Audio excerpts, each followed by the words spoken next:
Hello and happy Thursday. My name is Michael Leeserman here with the Trial Guide's Tip of the Day. The date is April 10th, 2025, and our tip today comes from Voir dire, an opening statement, a book by Nick and Courtney Raleigh and Wendy Saxon. Jurors take their job seriously.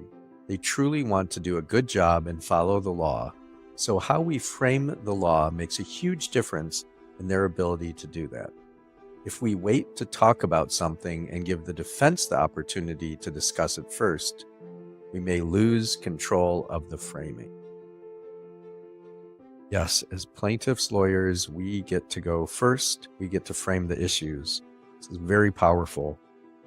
I had a case, the last case I tried, which I did focus groups, and I was losing it because my client lost the right of way when they went over the speed limit.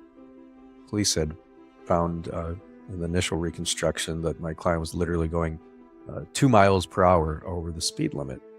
Nonetheless, once jurors or focus group participants heard that we lost the right of way, they translated that, at least some of them, as in federal court, where I needed all of them to go our way.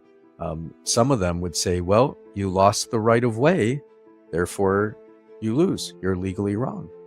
So I had to find a way to frame the right of way issue because that was the law. We lost the right of way once we went over the speed limit, to frame it in a way that made sense.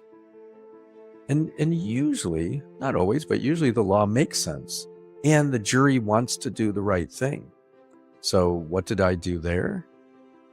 There I explained if both sides are going the speed limit, then you would look, for instance, if someone ran the stop sign, which we were alleging in the case, that the truck ran the stop sign, who ended up killing my client, well, then they would just automatically be at fault, right? The court could say as a matter of law, they're at fault. But if somebody's speeding, then we can't say they're automatically at fault. Why not? Well, maybe one person runs the stop sign and the other person in the car coming perpendicular at the intersection, maybe they were going 2 miles an hour over the speed limit. Maybe they were going 100 miles an hour over the speed limit. Wouldn't you want to know that? It's 100 miles an hour. Maybe they running the stop sign didn't have anything to do with it. But 2 miles per hour over probably made little difference. It was a nice example to give because that we were obviously on the this other extreme of 2 miles per hour over. Got a little more complicated than that, but that's how I explained it initially, why we're here. So you lose the right of way. Now you don't automatically win one side or the other, but now we need a jury to look at it and see, well, was it just a couple miles an hour over or way over? So does that make sense? So in this case, the truck driver runs the stop sign.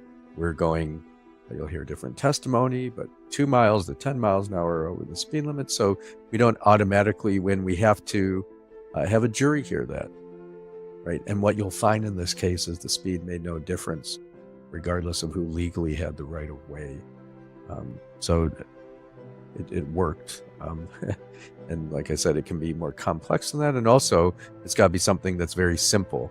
You've got to be able to get it down to something very simple. And that's just an example that's on the top of my mind, thinking about how we frame the issues and the fact that we get to go first.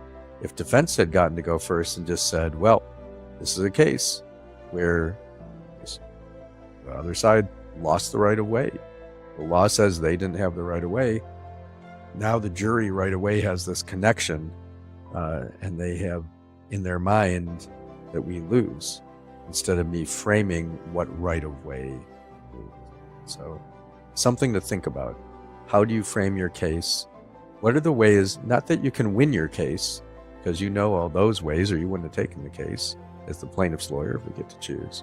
But what are all the potential ways you can lose the case that you can imagine, that your paralegal, that your staff can help you brainstorm, but a focus group can tell you here's ways you might lose, and then how do you frame the case to minimize the chance of that happening.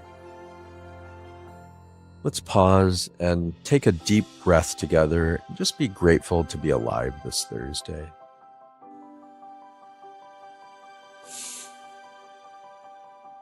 May the work that we do today help to reduce suffering in our lives, in our clients' lives, and reduce suffering in the world. May the work that we do exemplify law at its finest, honorable, and bringing good into the world. May we fiercely and compassionately champion our clients' causes. I'm going to ring a bell 3 times now.